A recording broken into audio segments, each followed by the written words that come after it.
Bonjour, bonsoir, c'est Muriel. J'ai eu l'opportunité de visiter le Salon international de l'agriculture à Paris, comme vous avez pu le voir dans le titre de la vidéo. C'était une expérience vraiment enrichissante, même si le salon était incroyablement bondé. J'avais déjà assisté à cet événement il y a de nombreuses années, mais il a vraiment pris de l'essor depuis cette époque, ce qui est plutôt positif. Enfin, ça dépend pour qui. J'en profite d'ailleurs pour rappeler que je suis consciente que le salon suscite beaucoup de controverses parmi de nombreux agriculteurs mécontents notamment, et à juste titre. Mais je tiens à préciser que cette vidéo est purement informative. Je souhaite simplement partager ma visite avec vous, avec ceux qui pourraient être intéressés et qui n'ont pour X ou Y raison pas pu s'y rendre. J'ai donc débuté en explorant les différentes espèces animales présentes, des vaches,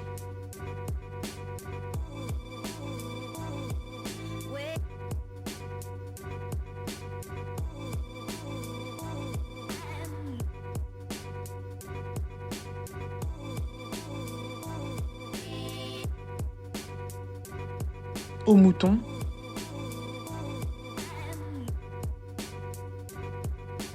en passant par les porcs et les chevaux.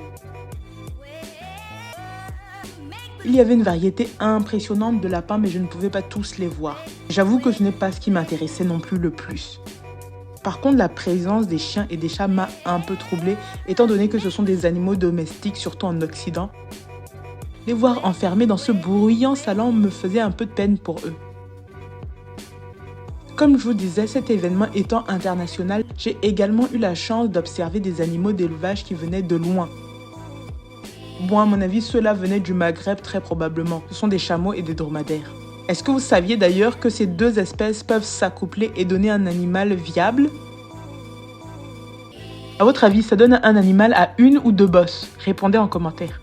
Donc le volet international du salon comprenait la présence de nombreux pays tels que le Cameroun, le Maroc, la Chine, l'Algérie, le Portugal, le Brésil, l'Espagne et de nombreux autres pays et territoires ou domaines. Je parle notamment des Antilles. En France métropolitaine, toutes les régions étaient représentées. Voici quelques échantillons.